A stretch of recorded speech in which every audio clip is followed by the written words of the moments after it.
कहां तक हुआ बताइए? शून्य कोटि की अभिक्रिया। देखिए अभी हमने शून्य कोटि की अभिक्रिया में आपको समाकलित वेग समीकरण बता दिया था और इसके बाद क्या बताया भाई? अर्ध आयु और जीवन काल।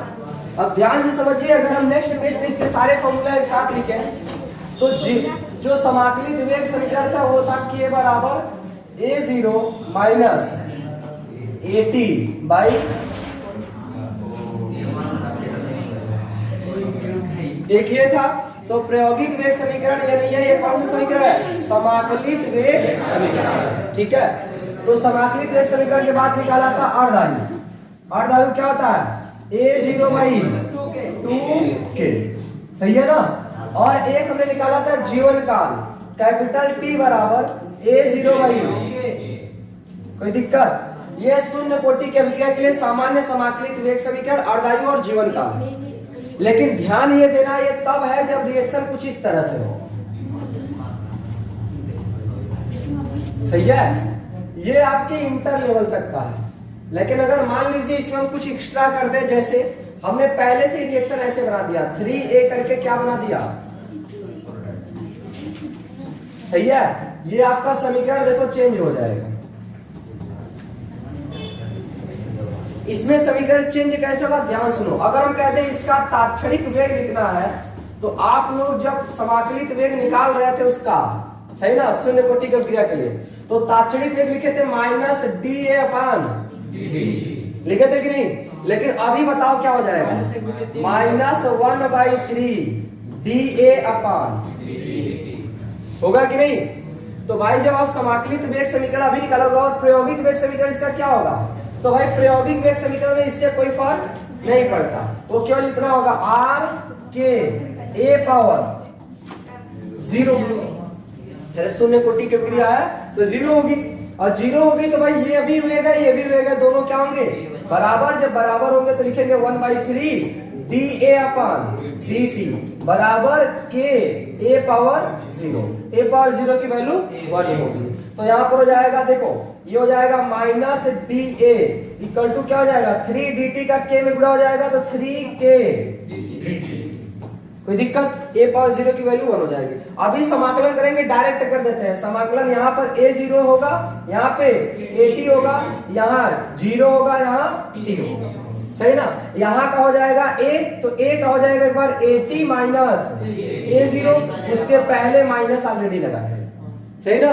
और यहाँ 3k हो जाएगा बाहर, इसका t माइनस 0 हो जाएगा, यानी t हो जाएगा। यानी कि अगर हम आपसे पूछे कि 3kt बराबर क्या आएगा, तो देखो ये गुणा होगा तो ये हो जाएगा a0 माइनस at। तो अगर हम कहें k बराबर क्या आएगा तो आएगा a0 माइनस at बाई 3। समझाया कि नहीं? अगर यहां से हम t निकाले तो क्या होगा? a0 minus at by 3k। कोई दिक्कत भाई? तो ध्यान से देख लो, समाकलित वेग समीकरण में इसका रोल होता है, जो भी यहां संख्या होगी वो k के साथ लगेगा। बस इतना याद रखना है, जो भी संख्या होगी किसके साथ लगेगा? k के साथ लगेगा। लेकिन प्रायोगिक वेग समीकरण में हम यहां मत लगा देना 3k, क्योंकि प्रायोगिक वेग समीकरण रॉ समीकरण में थी, गुणांक पर निर्भर नहीं करता, सही है ना। ये हमने ऑलरेडी पहले भी बता रखा है, तो ये बात ध्यान देनी है। अगर हम कहते हैं अभी के समय में इस अभिक्रिया के लिए अगर हमें अर्ध आयु निकालना है तो क्या होगा, तो देखो डायरेक्ट बता रहे हैं t हाफ बराबर नॉर्मल अर्ध आयु क्या होता है? a0 by 2k। तो मैंने कहा था बस उसका 3 लग जाएगा k के साथ, तो इसका 3 लग जाएगा k के साथ। तो बताओ t हाफ कितना आएगा? a0 by 6। मतलब मेन फॉर्मूला यही है, बस इतना आपको ध्यान देना है कि समाकलित वेग समीकरण में यहाँ जो भी नंबर रहेगा वो नंबर k के साथ मल्टीप्लाई हो जाएगा, सही ना। वो t हाफ में भी होगा, जीवन का भी। अच्छा आपको लगता है ये आएगा कि नहीं? चेक कर लिया जाए, इसी में रखिए जरा। a देखो t हाफ कैसे निकाला जाता है? जब t बराबर 0 तो a बराबर a0 होता है, और जब t बराबर कहते हैं t हाफ, इसका आधी मात्रा विपरीत हो गई तो बचा कितना? आधा ही। तो उस समय at बराबर क्या हो जाएगा? a0 by 2। इसी में रखेंगे तो क्या होगा भाई? t बराबर यहाँ पर a0 में से a0 बाई 2 घटाएंगे तो a0 बाई 2 बचेगा, और दूसरे कोई दिक्कत? तो अब यहाँ ध्यान देना यह है कि अगर क्वेश्चन में नॉर्मल ऐसे दिया है और कह दे इसके लिए प्रायोगिक वेग समीकरण, तो प्रायोगिक वेग समीकरण ऐसा ही होगा, इसमें कोई 3 के गुणा उड़ा नहीं होगा। लेकिन अगर यहाँ हम कहते हैं इसका समाकलित वेग समीकरण, तो जहां भी के आएगा वहीं पे इस नंबर से गुणा हो जाएगा। कोई दिक्कत? आगे बढ़े भाई, ऐसे अर्धायु है। ठीक है, छापना है इसको, छापने से कोई लेना नहीं। अब ध्यान सुनो इसके ग्राफ, सही है ना, शून्य कोटि की अभिक्रिया के लिए ग्राफ, जितने भी ग्राफ हो सकते हैं सब बताएंगे। ठीक है, शून्य कोटि की अभिक्रिया के लिए ग्राफ।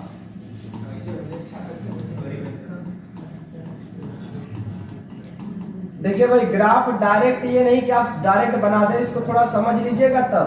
ठीक है, शून्य कोटि की अभिक्रिया के लिए ग्राफ। देखिए ग्राफ हम कई तरह के बनाएंगे। पहला तो हम बनाएंगे अभिक्रिया के वेग और सांद्रता के बीच, सही ना, वेग और सांद्रता के बीच जब हम परिभाषा देते हैं तब के लिए। दूसरा हम बनाएंगे अभिक्रिया के समाकलित वेग समीकरण में, किसमें? समाकलित वेग समीकरण में समय और सांद्रता के बीच, समय और सांद्रता के बीच। तो ध्यान समझिए, अगर हम कहते हैं वेग और सांद्रता, तो शून्य कोटि का क्या होता है? R बराबर K A पावर 0, सही ना, यानी यह है प्रारंभिक सांद्रता। अगर इसमें कह दे ये एक हो गया y अक्षर, ये हो गया x अक्षर, सही है ना। अगर हम देखो इसको मान ले ये y है, इसको मान ले m है, इसको मान ले x है, तो सरल रेखा का समीकरण आएगा जो कि मूल बिंदु से होकर जाएगा। कहां से आएगा? लेकिन यहां पर तो a पावर 0 की वैल्यू 1 हो जाएगी। a की सांद्रता चाहे जितना बढ़ा दे, r में कोई परिवर्तन नहीं होगा। a को अगर हम 2 कर दे, 3 कर दे, 4 कर दे, तो इधर हम लिख रहे हैं अभिकारक की सांद्रता, अभिकारक की सांद्रता। ठीक है, सांद्रता किसमें होती है? मोलर में या मोल प्रति लीटर। इधर से जैसे जैसे इधर जाएंगे बढ़ेगा। इधर हम लिख देते हैं अभिक्रिया का वेग या दर, सही ना, जैसे जैसे ऊपर जाएंगे ये वेग बढ़ेगा। तो एक बात बताओ, किसी रासायनिक अभिक्रिया के लिए मैंने मान लिया कि किसी जब क्षण 0 था, जब रिएक्शन स्टार्ट हो गई, तो हमने कहा देखा कि वेग पाया गया 10 मोल प्रति लीटर सेकेंड, सही ना। और अब बताओ अगर हम सांद्रता को 2 गुना कर दे, तो जैसे पहले ने सांद्रता किया था 10 मोल प्रति लीटर, हमने कहा 20 मोल प्रति लीटर कर देना, तो वेग में कोई परिवर्तन होगा? A के मात्रा को चाहे बढ़ाओ चाहे घटाओ, R में कोई परिवर्तन नहीं होगा। तो मान के चलिए पहले A इतना था, बाद में मैंने इतना कर दिया, फिर सांद्रता इतना कर दिया, ऐसे बढ़ाते गए, तो वेग में क्या परिवर्तन होगा? स्टार्टिंग में इतना था तो अगली बार भी इतना ही होगा, सही ना, अगली बार भी इतना होगा, क्योंकि आप सांद्रता कितना बढ़ा दीजिए इसके वेग में परिवर्तन नहीं होगा। इसीलिए आपको मिलेगी एक सरल रेखा। क्या मिलेगा? एक। तो इसका ग्राफ कुछ इस तरह से आएगा, सही है भाई। तो इसमें आप इस वाले ग्राफ से क्या समझ आ रहा है? ये वेग के लिए बताया गया। इसका मतलब यह है कि सांद्रता बढ़ाने पर वेग नहीं बढ़ रहा है, ना तो बढ़ रहा है ना तो घट रहा है, मतलब वेग क्या है? स्थिर है। कोई दिक्कत? लेकिन कौन सी सांद्रता? अभिकारक की सांद्रता। कोई दिक्कत? अगला हम बनाने जा रहे हैं समय और सांद्रता के बीच ग्राफ। तो आपको याद होगा फॉर्मूला हम लोग जब निकाल रहे थे तो AT बराबर आया था -K × T + A0। सॉल्व करके देखते हैं। देखिए जब हम ऐसे देखो ना, ये फॉर्मूला हमारा आया था T बराबर A0 - AT/K, यही में आया था, या फिर उसके पहले देखो, रुको दिखा देते हैं डेरिवेशन में। ये है A0 - AT बराबर KT। हमको निकालना, अगर AT हो तो AT को भेजेंगे उधर, तो ये KT आएगा इस साइड, तो -KT होगा कि नहीं, प्लस A होगा, प्लस A0, तो AT बराबर हो जाएगा A0 - KT। तो भाई -KT हम कह रहे हैं, क्या हमने कोई गड़बड़ तो लगाया नहीं था यहाँ पर? यहाँ पे हमने क्या लिखा है? यही ना लिखा है कि AT बराबर -KT + A0, सही ना भाई। तो यही नॉर्मल ग्राफ है। अगर हम कह दें कि देखो ये क्या है? T समय पश्चात बची हुई सांद्रता। A0 क्या है? प्रारंभिक सांद्रता। ये के क्या है? टी है समय। तो हम समय और सांद्रता के बीच ग्राफ बनाएंगे, A0 नहीं, ये वाली सांद्रता कि कितने समय पश्चात कितनी सांद्रता बचेगी। तो ध्यान से समझिएगा, अगर हम इसको मान ले कि ये y है, क्या है? y है, और t को हम दिखाएंगे x अक्ष पे। t को किस पे दिखाएंगे? x अक्ष पे। तो फॉर्मूला बनेगा y बराबर mx प्लस c। ये भी सरल रेखा का ग्राफ है। हाँ, बस देखो, अगर m प्लस में रहता तो ढलान ऐसे ऊपर की तरफ जाता, और m अगर माइनस में है तो ढलान नीचे की तरफ होगा। तो इसका ग्राफ कैसे बनेगा भाई? ध्यान दीजिए, ये हो गया y अक्ष, ठीक है, और इधर हो जाए x अक्ष। यहां पर हमने लिख दिया क्या चीज?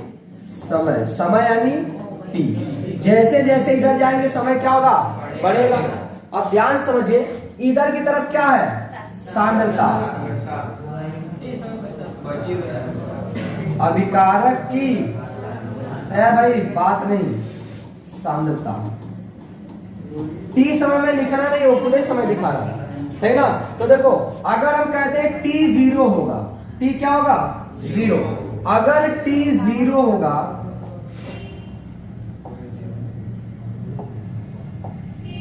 अगर टी आपका क्या हो जाए?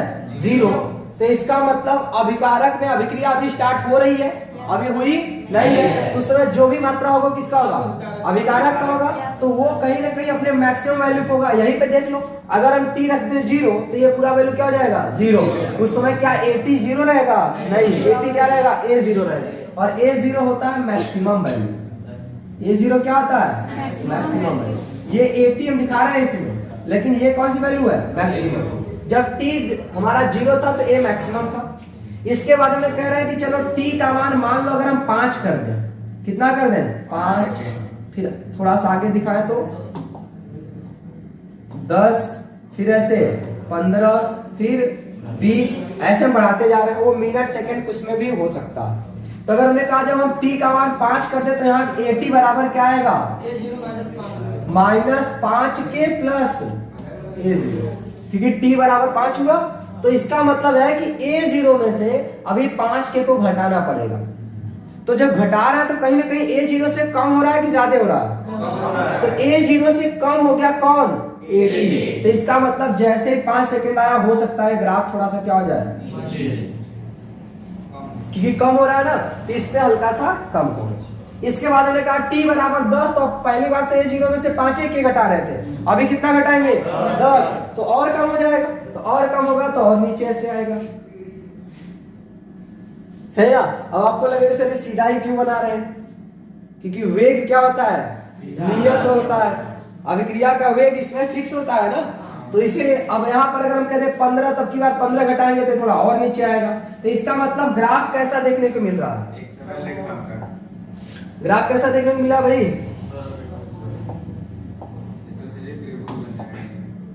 त्रिभुज बनाते हैं, ये सरल रेखा तो मिला ही बना देंगे तो बन जाएगा।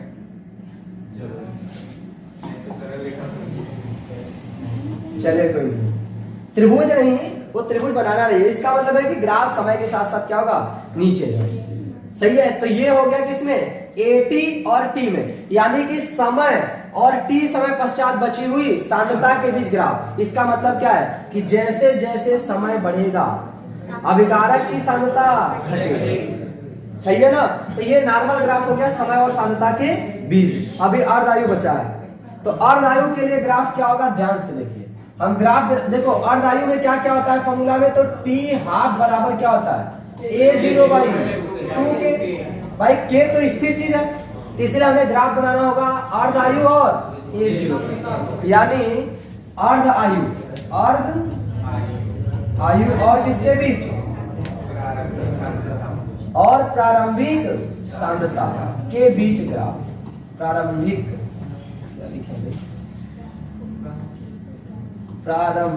ऐसे होता है, प्रारंभिक सांद्रता, सही ना? अर्ध आयु को बोलते हैं t हाफ और प्रारंभिक सांद्रता को बोलते हैं A0। अच्छा मेरी बात ध्यान सुनो, जरूरी नहीं है कि हम लोग A0 ही दर्शाएं।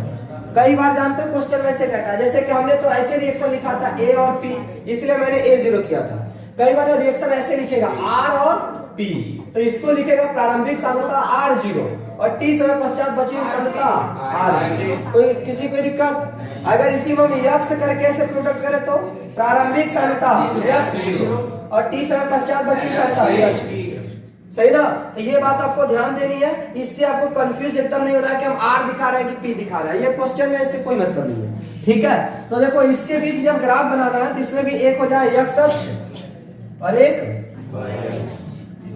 ध्यान से देखो, अगर हम इस t हाफ को y मान लें, क्या मान लें? t हाफ को अगर हम y मान लें और इस a0 को क्या मान लें? x, तो ग्राफ कुछ कैसा दिखेगा उसको देखो। हमने इधर मान लिया अर्ध, सॉरी अर्धायु किधर मानना है? y अक्ष में, तो ये हो गया अर्ध आयु, सही ना? और इधर प्रारंभिक सांद्रता, प्रारंभिक सांद्रता, प्रारंभिक सांद्रता यानी a0 और यहां पर P। सही है भाई? अब ध्यान से सुनो, अगर हम a0 की यानी प्रारंभिक सांद्रता की वैल्यू 0 करें तो, अगर हम a0 का मान 0 कर दे तो t हाफ कितना आएगा?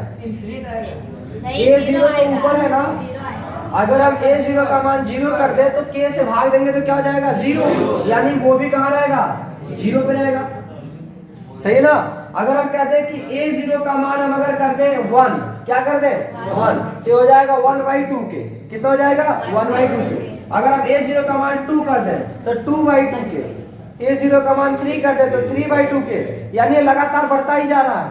एक बार आधा था भाई 1/2 के, एक बार हो गया 2/2 के, तो दोगुना बढ़ा कि नहीं?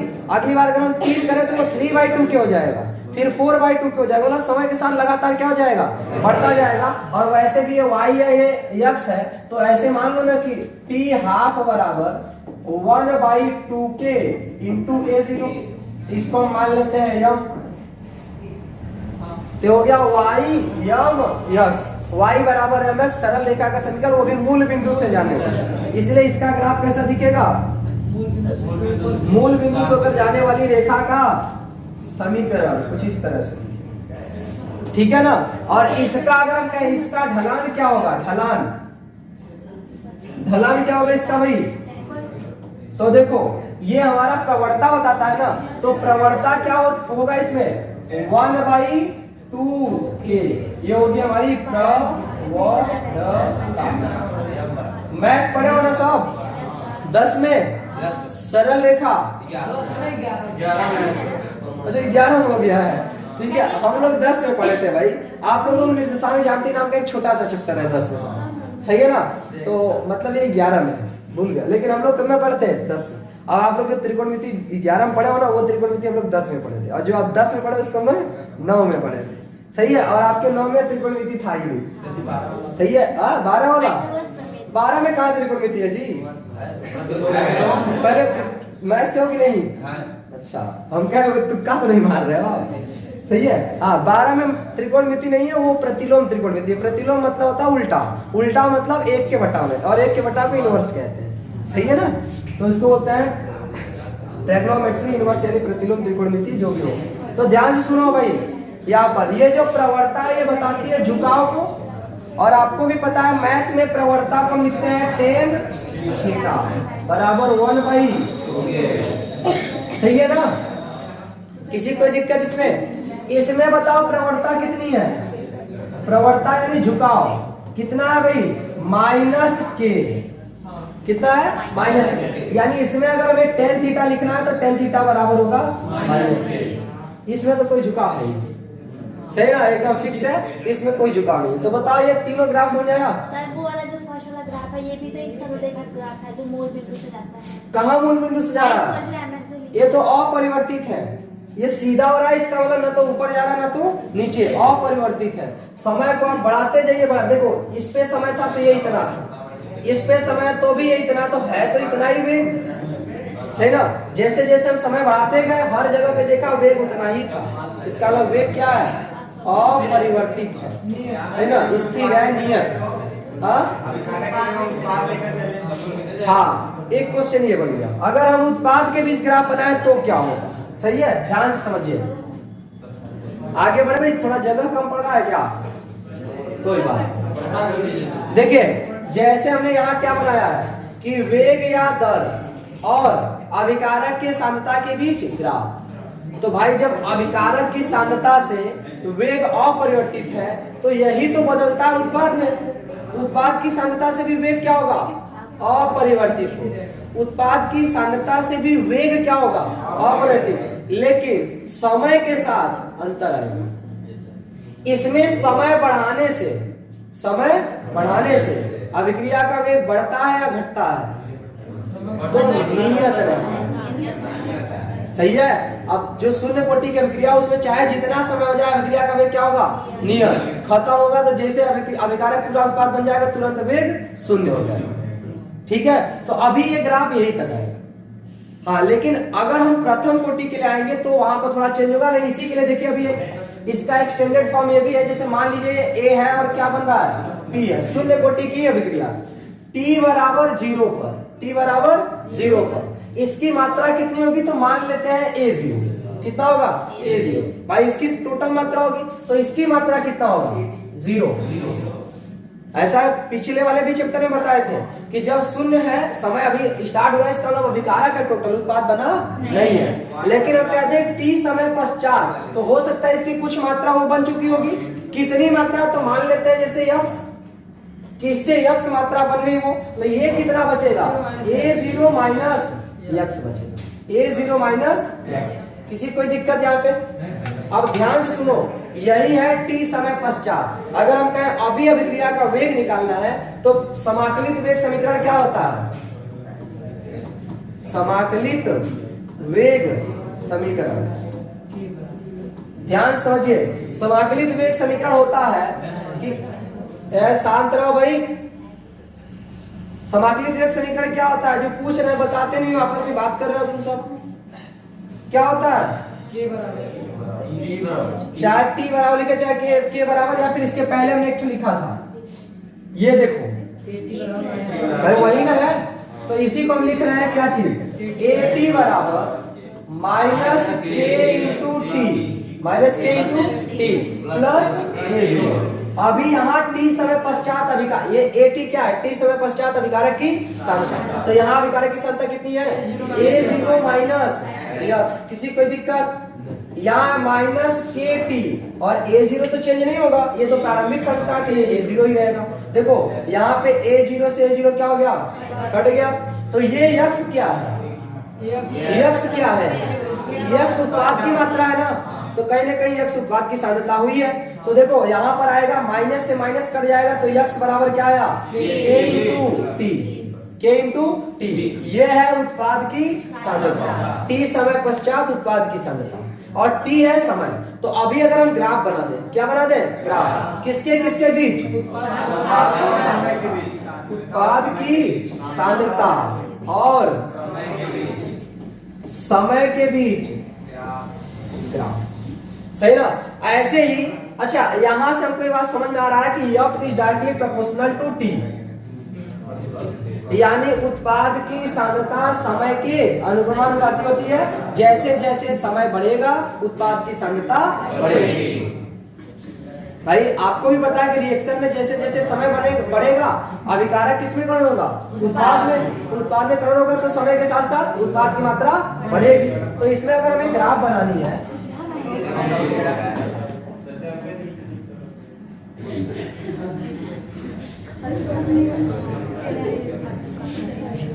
ये हो गया ग्राफ। ठीक है भाई, देखो इसको अगर हम वाई एच पे दिखाएं, किस पे दिखाएं? वाई एच पे।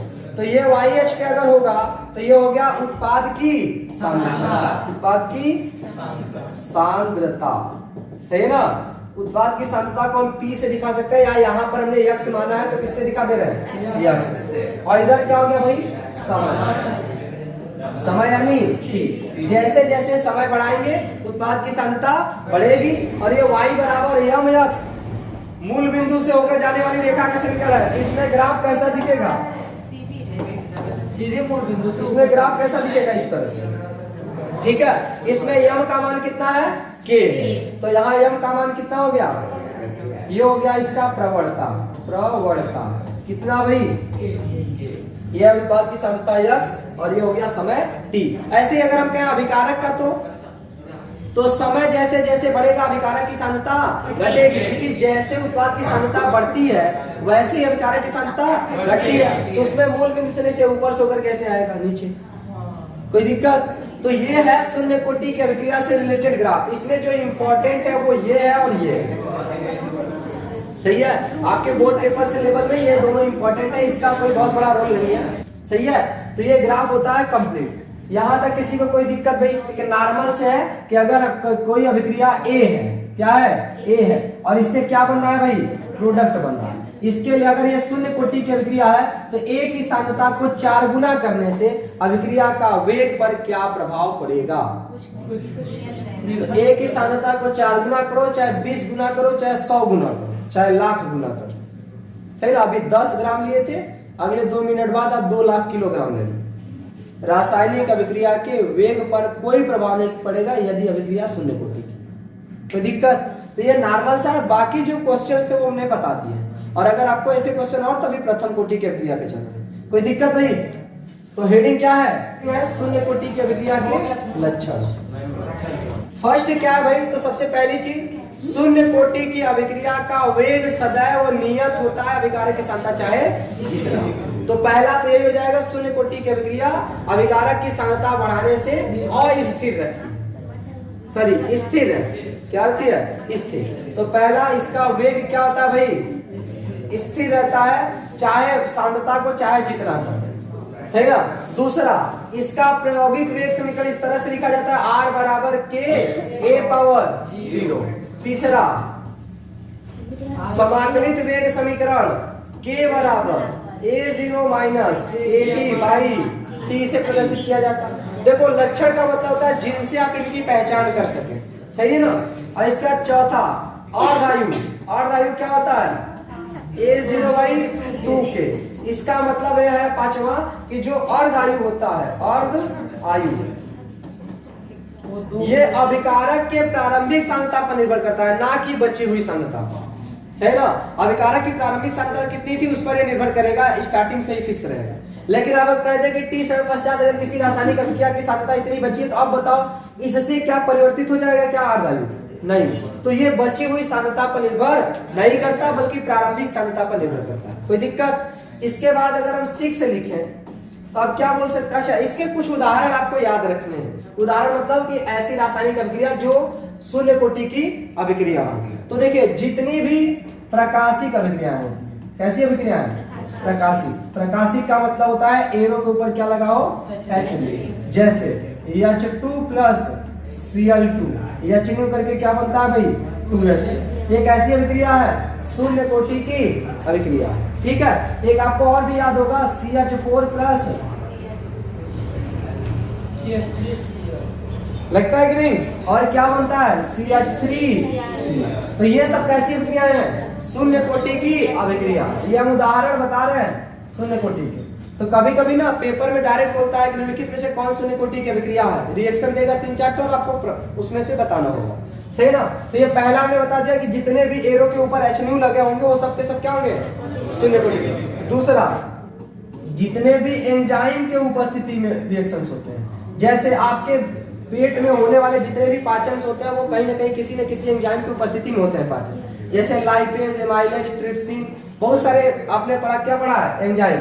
तो जितनी भी एंजाइम की अभिक्रिया होती है, एंजाइम की क्रियाविधि पढ़ते थे कि एंजाइम किस तरह से रासायनिक अभिक्रिया के वेग को परिवर्तित करता है। तो कोई भी रासायनिक अभिक्रिया जिसमें एंजाइम की उपस्थिति में होती है वो सब की सब किसी सजीव के अंदर होती है, सजीव के शरीर के अंदर होती है। वो सभी अभिक्रियाएं कैसी होती हैं? शून्य कोटि की अभिक्रिया। तो ऐसे भी रिएक्शन क्या होते हैं? शून्य कोटि की अभिक्रिया।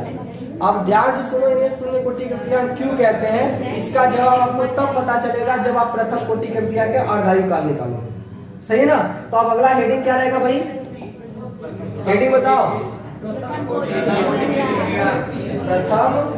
कोटि की अभिक्रिया। इस अगर मान लेते हैं कोई एक रिएक्शन ए है जिससे क्या बन रहा है? प्रोडक्ट। और ये कौन सी अभिक्रिया है? प्रथम कोटि की अभिक्रिया। अरे मान लिया कि माना कोई एक प्रथम कोटि की अभिक्रिया ए से प्रोडक्ट बन रही है, ये प्रथम कोटि की अभिक्रिया है। इसका प्रायोगिक वेग समीकरण कुछ इस तरह से दिखेगा, R बराबर K A पावर सही है ना। तो परिभाषा कैसे देंगे, ऐसी रासायनिक अभिक्रिया जिसके प्रायोगिक वेग समीकरण अभिकारक की सांद्रता का घात उसे प्रथम कोटि की अभिक्रिया कहते हैं, या R is directly proportional to A। घात एक लिखा नहीं जाता। तो ऐसी रासायनिक अभिक्रिया जिसका वेग अभिकारक की सांद्रता के अनुक्रमानुपाती होता है उसे हम क्या बोलते हैं, प्रथम कोटि की अभिक्रिया। सही है ना, कोई दिक्कत। इसमें जैसे जैसे अभिकारक की सांद्रता बढ़ाएंगे वैसे वैसे वेग भी बढ़ेगा, घटाएंगे तो वेग घटेगा। सही है। अब ध्यान समझिए, ये तो नॉर्मल हो गया परिभाषा। क्या हो गया भाई, करेक्टर कहां था उसका, इधर। सही है। वेग स्थिरांक के मात्रक से भी पता चलता है कि वो शून्य कोटि का है, प्रथम कोटि का है या, तो इसलिए इसका ये मात्रक भी एक अपने आप में एक लक्षण ही है। मात्रक बताओ शून्य कोटि का अभिक्रिया में वेग स्थिरांक का, मोल मीटर इनवर्स। सही ना, सेकंड की जगह पे आवर्स भी हो सकता है, कोई दिक्कत। ये इंपॉर्टेंट चीज है। अब ध्यान से सुनो, यहां पर अगर आपसे पूछे कि K का मात्रक क्या होगा, ये तो हो गया प्रायोगिक वेग, प्रायोगिक वेग समीकरण। K का मात्रक क्या होगा, K का, ध्यान से सुनो, हमें K का मात्रक निकालना है तो K बराबर हो जाएगा R बटे, सही है ना। और R का मात्रक होता है मोल प्रति लीटर, यानी मोल लीटर।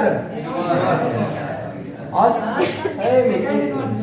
ये इसमें समय भी आएगा जैसे सेकेंड, क्योंकि ये वेग है, सही ना। और अभिकारक की सांद्रता क्या होगी, मोल फिर लीटर इनवर्स। सही है।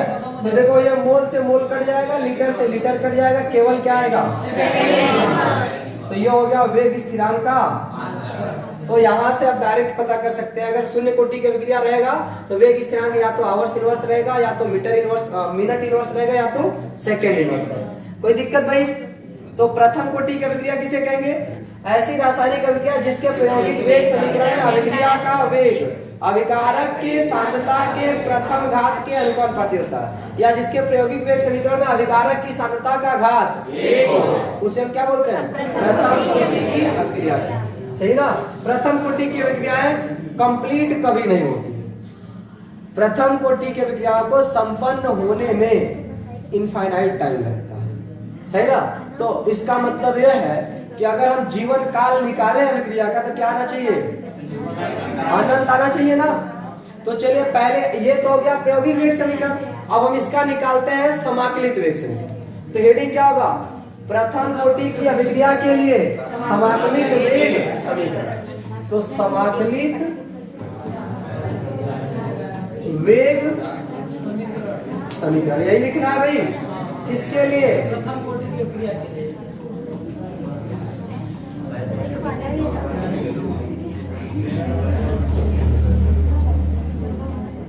थोड़ा बात कम करिए कि माना एक रिएक्शन ए है जिससे क्या बन रहा है भाई, कौन सी अभिक्रिया है, प्रथम कोटि की अभिक्रिया है। सही है भाई। ध्यान सुनो, अगर ये प्रथम कोटि की अभिक्रिया है तो हम पूछे इसका तात्क्षणिक वेग कितना होगा। तात्क्षणिक वेग कैसे लिखेंगे, R बराबर माइनस डी ए अपान, ये तात्क्षणिक वेग है। अगर हम कहते हैं इसका प्रायोगिक वेग,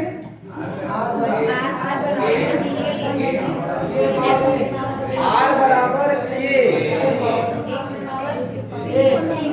सही है भाई।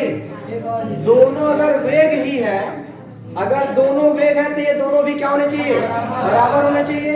अर्थात या इसीलिए minus D A upon D T बराबर हो जाएगा के, इसका हो जाएगा केवल ए। कोई दिक्कत। तो ए को ए साइड भेजते हैं तो इधर हो जाएगा माइनस डी ए अपान ए, भाई इधर भाग में आ जाएगा, और ये डी टी जाएगा उधर हो जाएगा के इंटू। सही है। तो इनका करेंगे उचित सीमा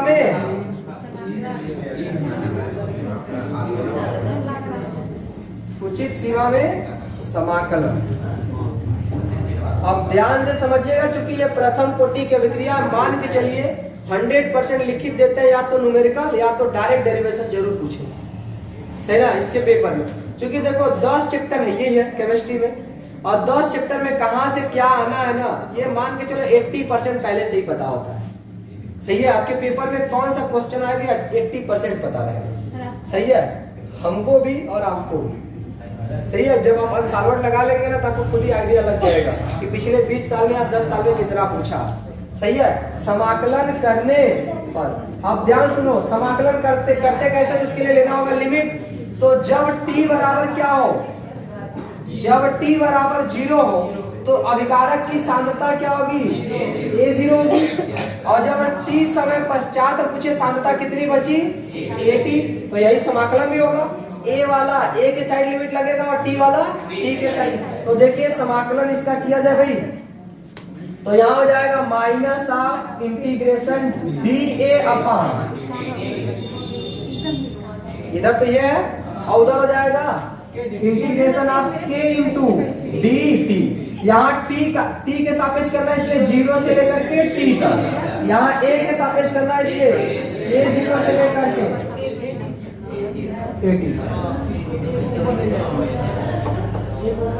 आप लोग ऐसा काम मत किया करो, ठीक है ना, कि हमें उल्टा सीधा ज्यादा बोलना पड़ेगा।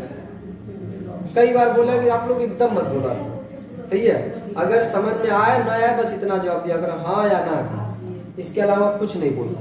आप लोग को बातचीत करना कोई नहीं, हम कल से रखेंगे 100 रुपया महीने के एक अलग से सेशन, आधे घंटे का, केवल बात करने के लिए, सही है। उसमें शामिल हो जाना, आधे घंटे का डेली क्लास चलेगा, केवल बात करनी है। उसका कितना फीस देना है, सही है, क्योंकि हमको पता है कि आप बाहर फ्री में बैठ के बात नहीं करोगे, लेकिन क्लास में आते तो आप बात करते हो। तो क्यों भाई, सेशन अच्छा नहीं रहेगा ये, है? नहीं रहेगा। ये लोग को कौन समझाए, सही है, समझाते समझाते जाते हो दुबले पतले हो गए। देखो भाई, अब ध्यान से सुनो, समाकलन अगर हम कहते हैं 1/x dx, इसका समाकलन क्या होता है, log e,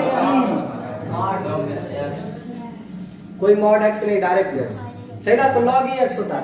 प्लस में क्या होता है c, लेकिन अगर लिमिट लगाए तो c नहीं लगाया जाता, लिमिट लगाए तो c नहीं लगाया जाता। तो यहाँ देखो, ये कुछ ऐसा ही नहीं दिख रहा, 1/a है, फिर dA है, तो इसका समाकलन हो जाएगा log e, यहाँ बेस पर तो रहेगा ही रहेगा, और क्या हो जाएगा, a हो जाएगा। और लिमिट कहां से कहां तक, एक ऊपर हो गया AT और नीचे हो गया A0। कोई दिक्कत? तो यहाँ पर तो एकदम सिंपल है, कि हो जाएगा बाहर dt का समाकलन, बताओ पीछे हुआ था dt का समाकलन t 0 से t, यहाँ पर हो जाएगा माइनस, एक बार a की जगह पे AT, तो हो जाएगा log e, a की जगह पर AT minus log e, a की जगह पर A0 बराबर क्या हो जाएगा, एक जगह पर एक बार हो जाएगा t माइनस, सही है। इस माइनस का अंदर मल्टीप्लाई करते हैं, तो ये हो जाएगा log e AT, ये हो जाएगा माइनस में, और ये वाला हो जाएगा प्लस में, इसलिए इसको लिख दे रहे हैं पहले log e A0। कोई दिक्कत भाई, ये चूंकि प्लस में हो जाएगा, ये माइनस में, बराबर में क्या होगा a इंटू टी। अब आपको एक बात और बता देते हैं, log m minus log n बराबर होता है log m बाई, सही है ना, ये log का फॉर्मूला है। तो ये हो जाएगा log A0 बाई, यहाँ पर बेस पर क्या है e, बराबर क्या होगा a इंटू टी। अब ध्यान सुनो, आप कभी कभी ऐसे लिखते हो ना कि log 2 की वैल्यू कितनी होती है, तो आप लोग लिखते हो 0.3010। क्लास 10th में जब हम pH मान निकालना बताए थे तो वहां था ये, सही है। और इसके बाद अगर हम कहें log 3 की वैल्यू क्या होगी, तो 0.4771, सही है ना। तो एक बात बताओ, ये जो मैंने वैल्यू लिखा है ना, यहाँ बेस पर 10 होता है, बेस में कितना होता है 10, याद है ना। तो हमको भी क्या रखना पड़ेगा, 10 रखना पड़ेगा। और 10 रखेंगे तभी हम मान रख पाएंगे, क्योंकि लॉग बेस पे ई रख करके कोई मान नहीं होता। तो हम लॉग बेस 10 पर कन्वर्ट कैसे करेंगे उसको ध्यान से सुनो। अगर कहीं लॉग ई हो, क्या हो, लॉग ई हो, इसको बेस 10 में कन्वर्ट करना होता है तो 2.303 लॉग बेस। फिजिक्स में 11th में थर्मोडायनेमिक्स पूरा पढ़ा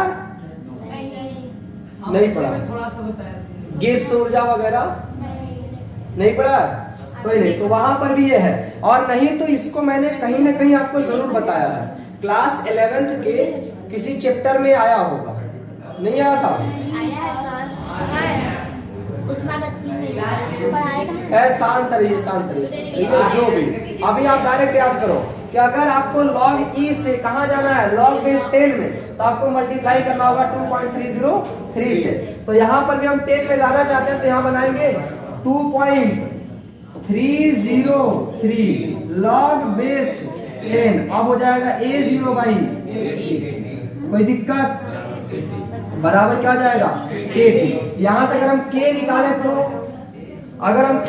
तो K बराबर हो जाएगा 2.303 upon T log base 10 A0 by, यही है समाकलित वेग समीकरण।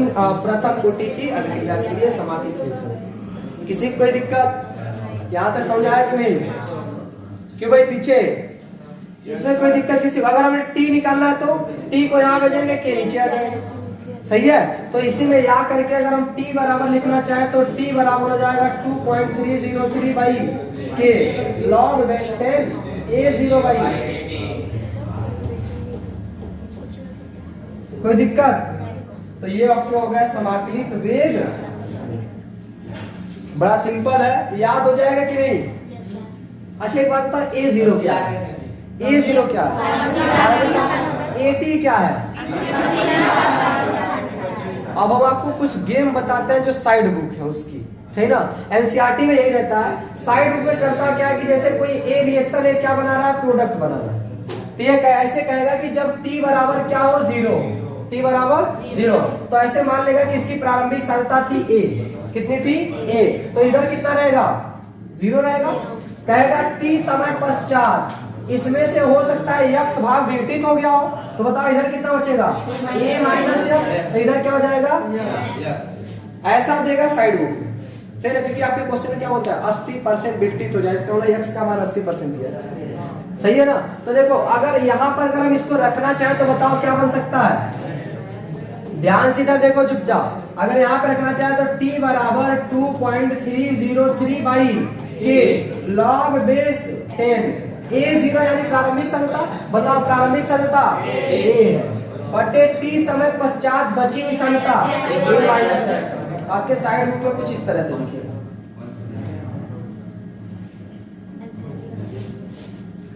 सही है ना। तो भाई ये इसलिए दिखा रहा है क्योंकि साइड बुक में कभी ऐसा दिखे तो आप लोग इससे कंफ्यूज मत हो जाना कि कहीं दूसरा हम लोगों ने कोई दूसरा डेरिवेशन कर लिया, ऐसा कुछ भी नहीं है। वो कुछ इस तरह से समीकरण को मान करके हल करता है, सही ना। और जो एनसीईआरटी है वो डायरेक्ट सॉल्व करता है। कोई दिक्कत यहाँ तक? तो ये हो गया प्रथम कोटि की अभिक्रिया के लिए समाकलित वेग समीकरण। अब इसी के आगे हम निकालते हैं इसका अर्ध आयु। क्या निकालते हैं, अर्ध आयु। तो बताओ अर्ध आयु किसे कहते हैं, अर्ध आयु, हाफ लाइफ।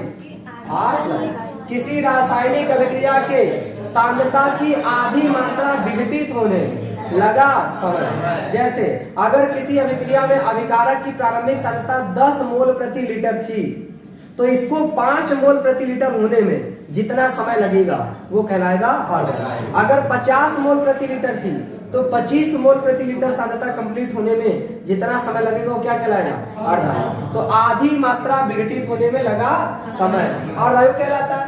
तो देखो इसका हम लोगों ने समाकलित वेग समीकरण क्या निकाला है, T बराबर 2.303 by K log base 10 A0 by, यही ना भाई, हमको अर्ध आयु निकालना है। तो ध्यान से देखो जब T बराबर कितना रहा हो 0, तो उस समय हमारा A0 क्या रहेगा, वो A0 ही रहेगा प्रारंभिक सांद्रता। अगर हम कहते हैं T बराबर हो गया T हाफ, अर्धायु, तो इसका मतलब आधी मात्रा विघटित हो गई, तो बचा कितना? बचा कितना? A0 बाई आधा बचेगा। इसको उसमें ले जाके रख दे तो t के समय पे हो जाएगा t, ऊपर हो जाएगा 2.303 बाई के, यहाँ हो जाएगा log बेस 10, ऊपर हो जाएगा A0 के स्थान पे A0 ही रहेगा, AT के स्थान पे A0 बाई 2, तो 2 कहाँ चला जाएगा? A0 से 0 खत्म, ये हो जाएगा t हाँ बराबर 2.303 बाई के। यहाँ देखो log बेस 10 क्या आया?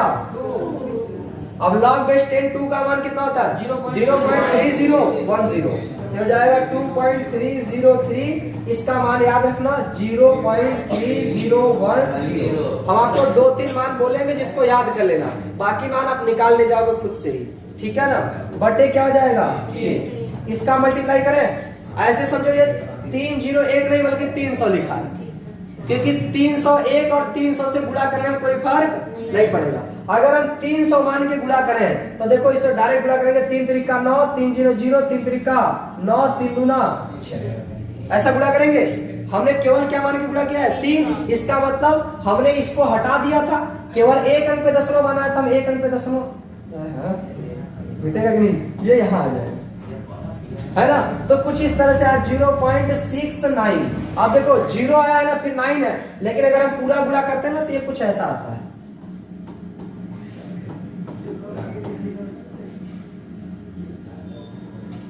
यही है अर्ध आयु।